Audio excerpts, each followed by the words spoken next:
wa Yohana abantu babandanira ijuru kugeza kuva ku mubatizo wa Yohana abantu babandanira ijuru kugeza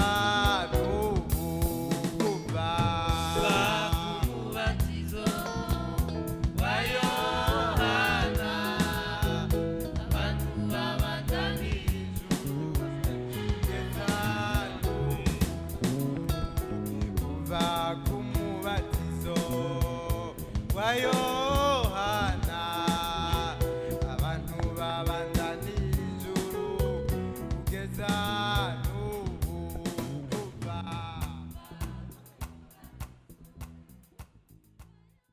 Ubutumwa bwiza bwa Yesu Kristo uko bwanditswe na Matayo igice ca 28 turasoma hariya ku murongo wa 16 turamanuka. Maze babigishwa 11 baja Galilaya ku musozi Yesu yabarangiye. Bamubonye baramusenga, ariko bamwe barakekeranya. Yesu arabegera arababwira ati, jewe nahawe ububasha bwose mu ijuru no mu isi.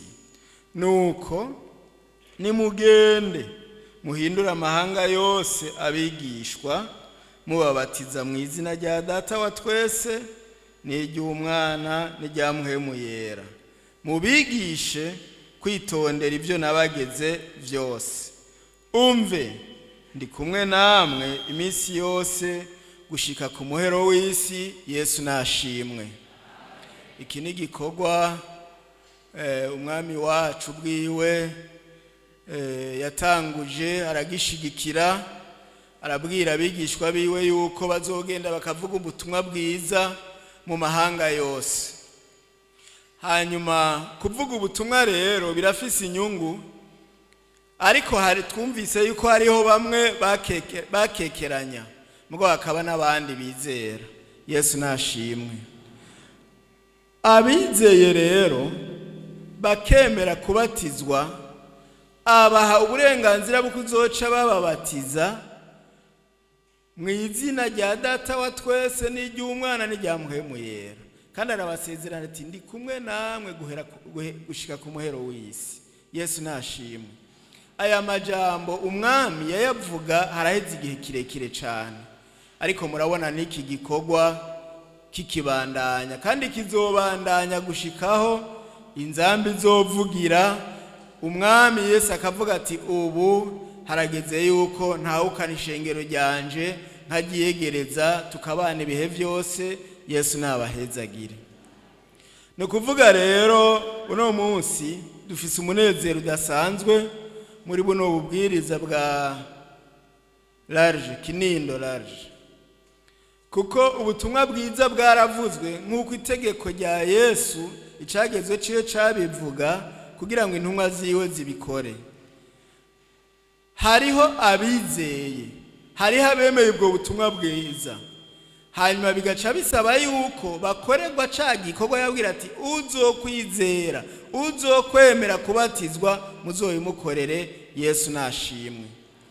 None rero uno munsi uri hejuru turabona muri ico gikorwa cyo kubatiza hariho ibikoresho biba bikenewe.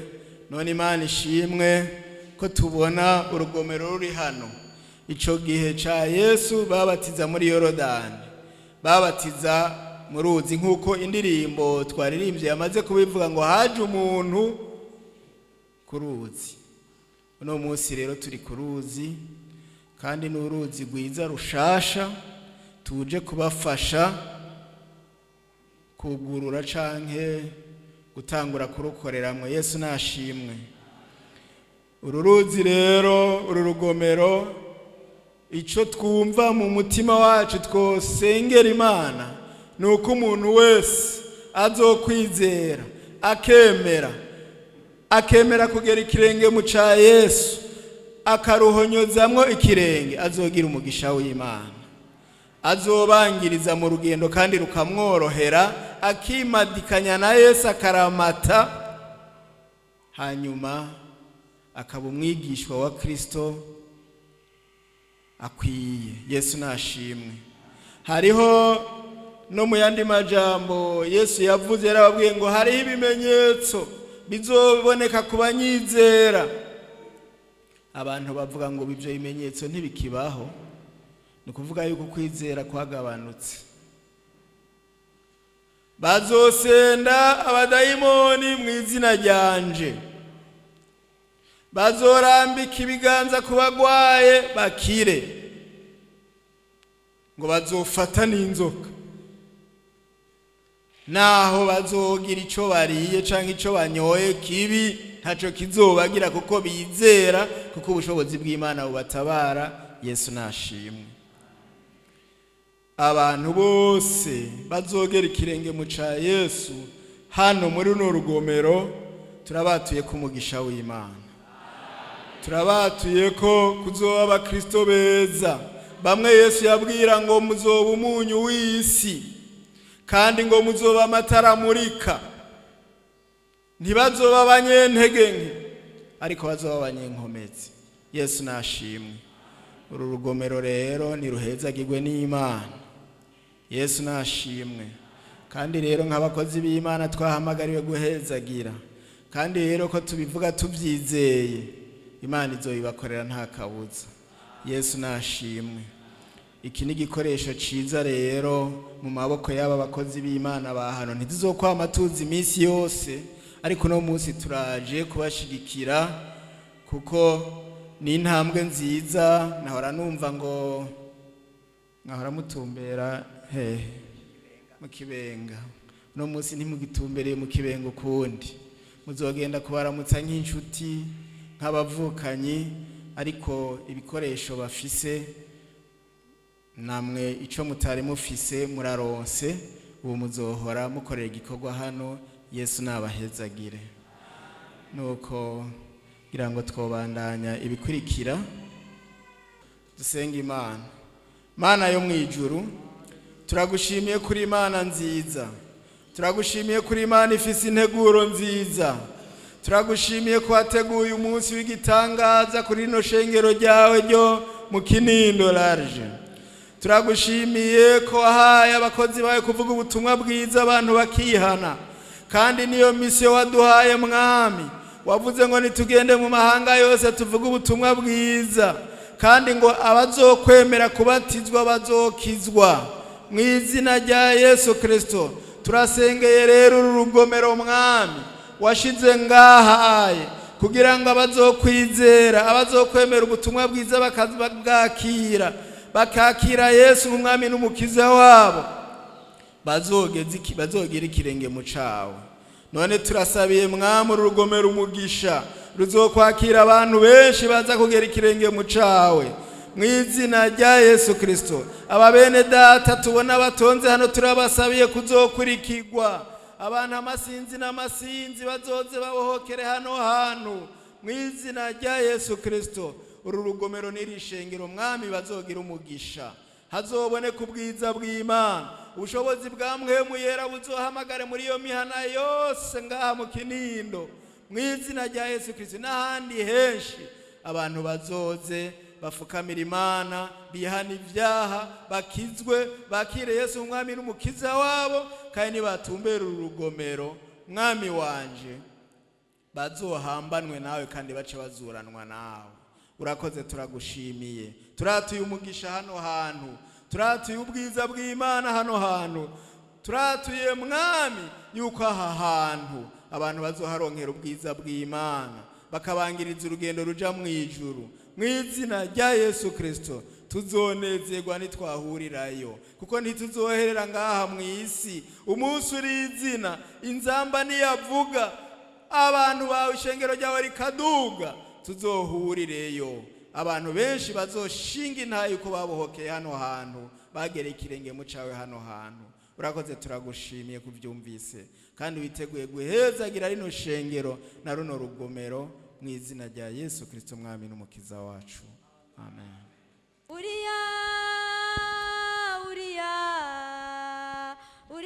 mana yanje uriya mana yanje uriya mana yanje uriya mana yanje mana yanje uriya ugira neza uriya twarakubonye uriya mana yanje. Yesu nashimwe.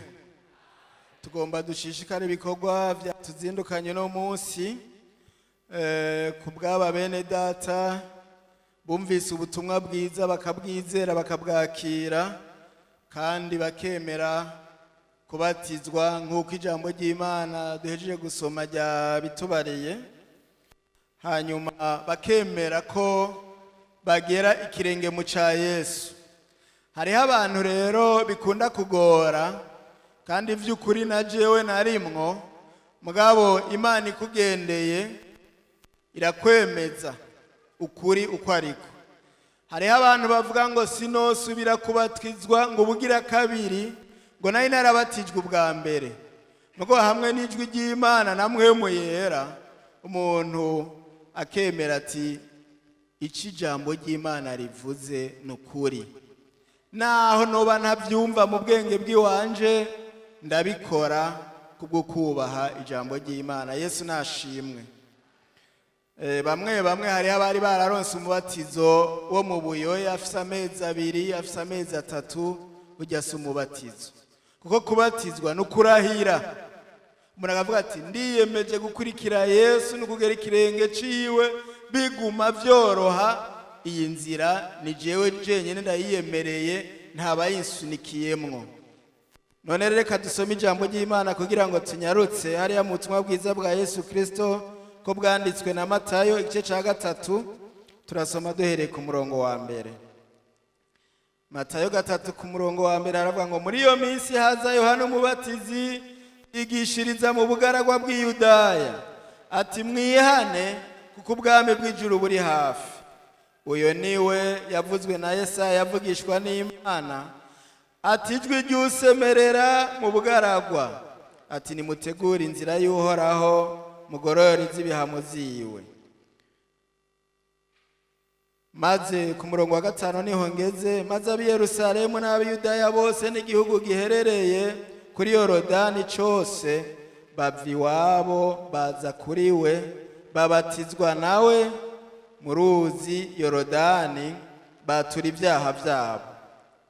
Abonye benshi mu bafarisayo no mu basadukayo bazanywe no kugira ngo ababatize, arababaza ati mwabana b'inzoka mwe, ninde yababuriye ngo muhungu burake buzoza? Nuko mwami imbuto zikwiranye n'ukwihana. Mwoye kwiyumvira mu mitima muti dufise Aburahamu niwe sogokuruza. Ndababwire yuko aya mabuye Imana ishobora kuyavyuramwo abana ba Aburahamu. Ariko incabiti igenekereje ku bitsina vy'ibiti, nuko rero igiti cose kitama ivyiza kiracibwa kigatererwa mu muriro. Nukuri ndababatiza mu mazi ngo mwihane, ariko uzoza hanyuma yanje andusha ubushobozi, ntibimbereye no kumutwaza inkweto. Uyo azobabatiza muri mpwemu yera no mu muriro. Yesu nashimwe. N'aya majambo y'Imana rero tugomba arareko kugira duherekeze uku kwizera ababene data bagize kugera ikirenge mu ca Yesu. Bene data mbona ngaho hanze mugomba kugera ikirenge mu ca Yesu, mushishikare kwama imbuto zikwiranye n'ukwihana. Akakorokero abakozi b'Imana baramutse bazobafasha.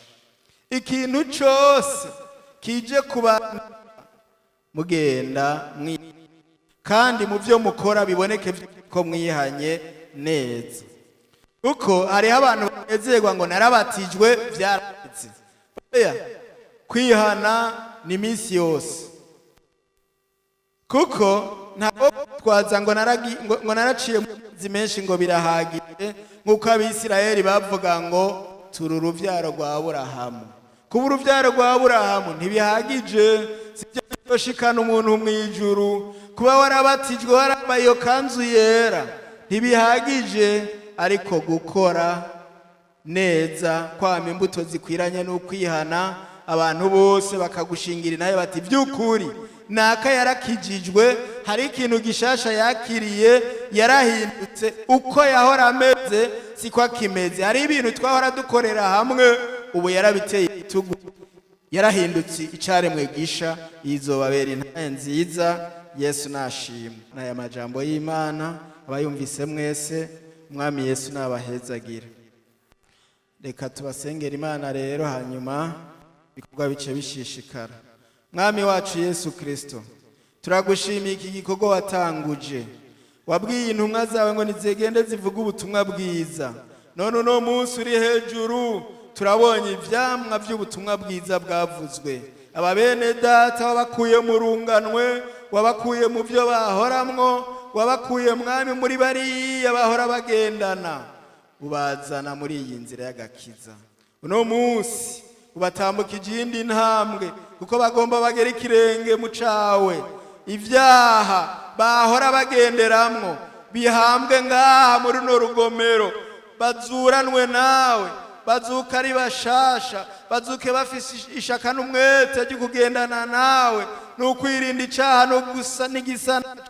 Turabasengeye Mwami ngo babe umunago mwiza, mw'izina rya Yesu Kristo. Mw'ishengero ryawe turaronsa inyungu, urabazigama, urabafasha. Urugendo bagomba batangure ntigoroshe, ariko bari kumwe nawe bizogenda neza. Ubafata ukuboko Mwami, wa mubi ntiyasubira kuza kubosha nk'uko yahora abikora, bamwankire. Uzobagira abahizi. Tuzonezerwa nitwabona batanguye kuba mu baririmbira Imana. Tuzonezerwa nitwabona batanguye gukora ibikorwa bitandukanye mu ishengero ry'Imana. Uzobarinde kuba ibinyentege nke, uzobahe kubangiriza neza urugendo kugira ngo bazorusozera.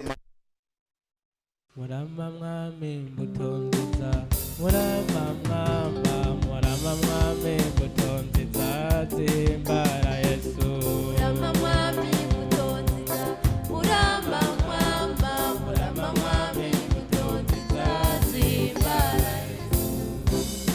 Kubatiza n'izina rya Data wa twese, n'iry'Umwana, n'irya Mpwemu Yera. Amen. Bamwe bava mu Kamesa, abandi bava mu Kinini, babatirizwa muri Yorodani. Mubatizi yitwa Yohana, yabatiriza muri Yorodani. Uragenda mwiyubara Mwami, imbuto zikwiranye no kwihana. Uragenda mwiyubara Mwami, imbuto zikwiranye no kwihana. Turakubatiza n'izina rya Data wa twese, n'iry'Umwana, n'irya Mpwemu Yera. Amen. mwiyubare mu mitima Mwami, imbuto zikwiranye no kwihana. Uragenda mwiyubara Mwami, imbuto zikwiranye no kwihana. Kubatiza si umugenzo, n'ibanga rihambaye. Kubatiza si umugenzo, n'ibanga rihambaye. Kubatiza si umugenzo, n'ibanga rihambaye. Kubatiza si umugenzo, n'ibanga rihambaye. Va ku mubatizo wa Yohana,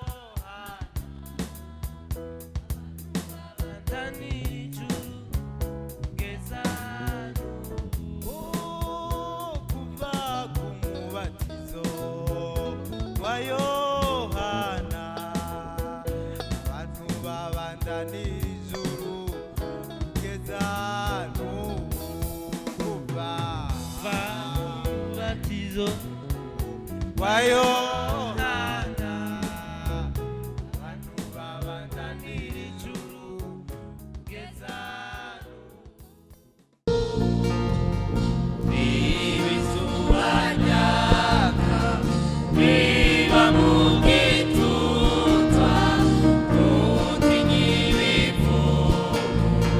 Imbere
nimwibaze ngo murahejeje mushishikare gukomeza urugendo mwami Yesu azoba inkomezi mwami Yesu azoba inkomezi muze dushime Imana Imana ni nziza kuko mw'ijuru baranezerwa iyo umunyabyaha yihanye iyo umunyabyaha yihanye muze dushime Imana Imana ni nziza kuko mw'ijuru baranezerwa iyo umunyabyaha yihanye iyo umunyabyaha yihanye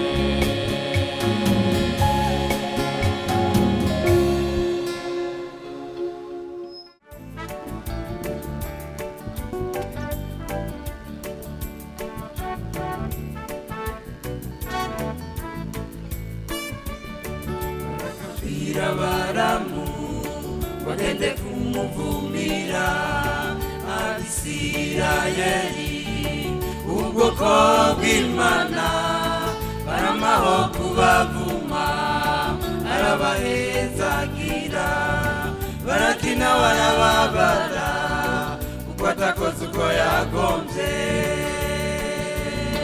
barakabwira Baramu bagende kumuvumira Abisirayeli ubwoko bw'Imana baramaho kubavuma arabahezagira barakina barababara kuko atakoze uko yagombye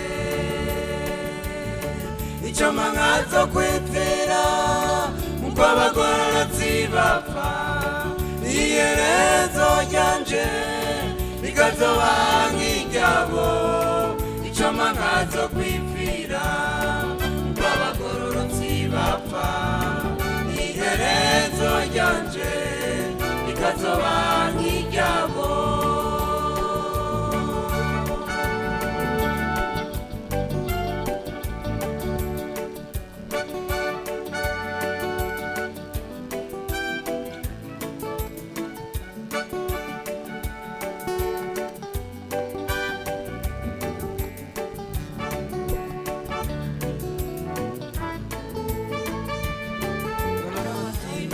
Mane abimana itavumye kandi ntorakarirane abitarakariye abo n'abanyamugisha abo ntibavumbika bawumugisha n'uhora Imana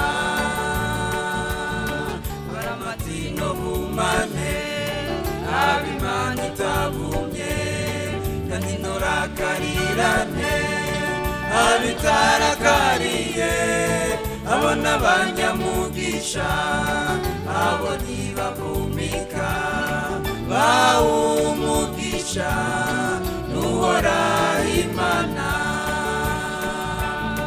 icyo mankazo kwipfira muko abagororotsi bapfa iherezo ryanje rikazoba nk'iryabo icyo mankazo kwipfira muko abagororotsi bapfa iherezo ryanje rikazoba nk'iryabo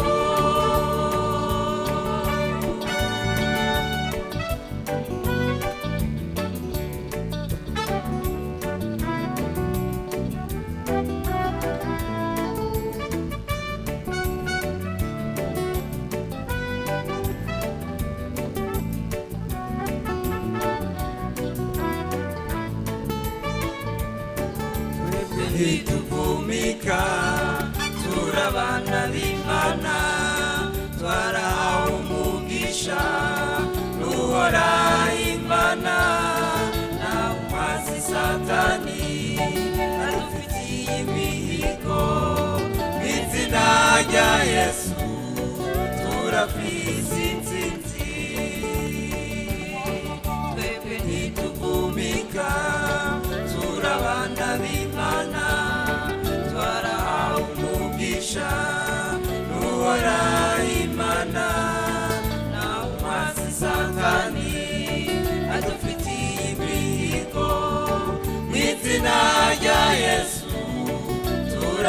isi intsinzi icoma nkazo kwipfira uko abagororotsi bapfa iherezo ryanje rikazoba nk'iryabo icoma nkazo kwipfira uko abagororotsi bapfa iherezo ryanje rikazoba nk'iryabo icoma nkazo kwipfira uko abagororotsi bapfa iherezo ryanje rikazoba nk'iryabo icoma nkazo kwipfira uko abagororotsi bapfa iherezo ryanje rikazoba nk'iryabo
Come maduhaye kwiteke komwe maduhaye kwiteke komwe maduhaye kwiteke komwe maduhaye kwiteke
abo mukamesa mugorora amaboko turamukanye. Yesu ashimwe. Yesu ashimwe. Turabaramukije mu izina rya Yesu Kristo umukiza wacu. none tubaye ikaze mu izina ryande. Yesu Kristo abakorera iki? Amen. Kandi ntimwiyicare mugume muhagaze. No munsi ko ari umunsi w'umunezero muri ihangana muhagarare. Hanyuma twabonye n'abandi baje bava ku misiyoni bahita ngo ni buvyeyi, none siko biri, nabone bahaguruke. Ego nabone tubaye ikaze mu izina ryande. Yesu Kristo abakorera iki?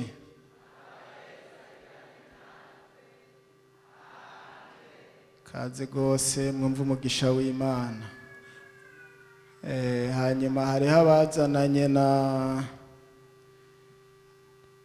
pasiteri wo mu Kamesa. Mbega bavuga ngo hariho abavuga ngo nabo muhira. Nuko ego nabone turabahaye kaze.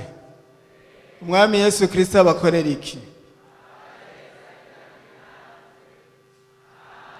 Yesu abahezagirane natwe mwumva umugisha w'Imana. Tugomba duhe kaze kandi n'abandi bashitse. Umuntu wese yumva ko ari umushitsi ku munsi mukuru w'ishengero. Imana iratumira abantu benshi. Hari abaje gushigikira kumbure bamwe twabona bagera ikirenge mu ca Yesu. Umuntu wese yumva ko ari umushitsi nawe ahaguruke. Kandi barimwo turababona bamaze guhaguruka bene data bavuye ahatandukanye ariko bumvise umutumiro w'Imana. None nabone tubaye ikaze mu izina ryande. Umwami Yesu Kristo abakorera iki?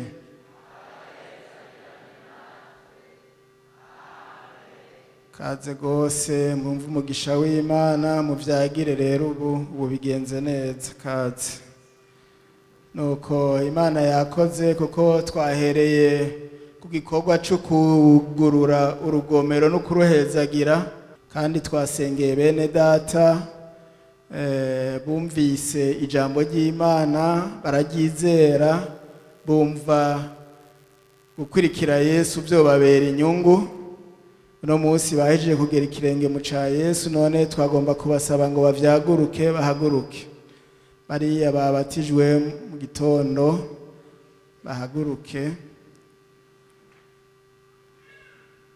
Naba bene data Imana yateye iteka uno munsi kandi twagomba kubabwira yuko mwahisemwo neza. Mwahisemwo Yesu, mwaronse umutaha udahomba. Ntimuze mu vyanjanjweko. None rero sinovuga vyinshi, reka duce duhakaze mwebwe muguma muhagaze gushika aho umukozi w'Imana ahereza gusoma ijambo ryo kubaha kaze. Hanyuma ibisigaye muraja kugira intambwe ahejeje muze kugira ngo tubasabire umugisha muri uru rugendo mutanguye rw'ubukristo. Tugomba dusabe pasiteri wo mu Kamesa aje abasomera ijambo ryo kubaha kaze. Kaze.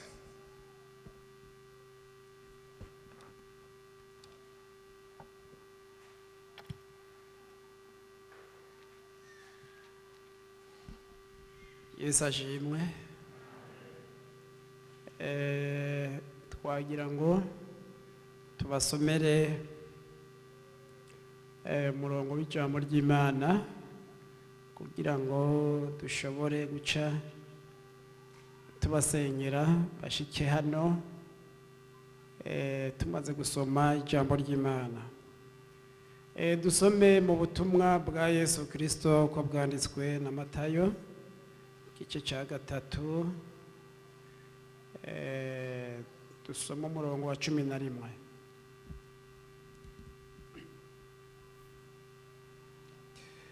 Nukuri jeho ndababatiriza mu mazi ngo mwihane, ariko uzoza hanyuma yanje andusha ubushobozi, ntibimbereye no kumutwaza inkweto. Uyu azobabatiriza muri mpwemu yera no mu muriro. Yesu nashimwe.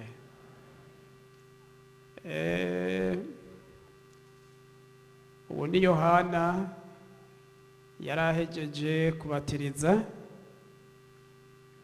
hanyuma rero maze kubabatiriza ati jewe ndababatirije mu mazi menshi, ati ariko nukuri jeho ndababatiriza mu mazi ngo mwihane, ariko uzoza hanyuma yanje andusha ubushobozi, ntibimbereye ko ndamutwaza n'inkweto. Uyu azobabatiriza muri mpwemu yera no mu muriro. Ikintu Yesu yakoze agira aje mu ijuru, yabwiye abigishwa biwe, arababarira ati nimugende i Yerusalemu murindire ubushobozi, mpwemu yera niyabazako muzoba ivyabo navyo kunshingira intahe uhereye Yerusalemu ni Yudaya no gushitsa ku mpera y'isi. Yesu yarazi yuko niba ataronka ubushobozi ntibazoshobora kumushingira intahe. Ati genda murindire ubushobozi, murabatirijwe mu mazi menshi, ariko hariho ikindi kintu gisigaye kugira ngo mushobore kubandanya urugendo. Aha ni ukuvuga rero muratanguye urugamba. Jewe nkibatirizwa n'abana n'abandi basore baca barambwira bati aha rero turatanguye intambara, nahubwo mwe mwaramaze gucoka. Intambara yiki ni ukuvuga utarabatirizwa hajya Satani ntabarabona yuko uramumva inyuma, kuko mwaremeye ngo muzokorera Imana gushitsa gupfa canke Yesu agarutse. Ijya n'indahiro mwavuze uti ndakwirikiye Yesu, ni ukuvuga mvuye inyuma ya Shetani.